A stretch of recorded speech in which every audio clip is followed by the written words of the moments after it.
for your father sa Quadcom, Of ma'am? course not. No, I do not expect fairness. Last question, please.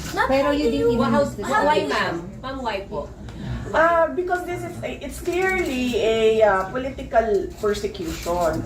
Nakita ko na nga, ilang beses ko na inulit, no? Last year pa lang, even if approved naman sa NEP yung budget ng OVP, pagdating namin sa House of Representatives, pinanatan kami ng pinanatan, pinalabasan kami ng AOM.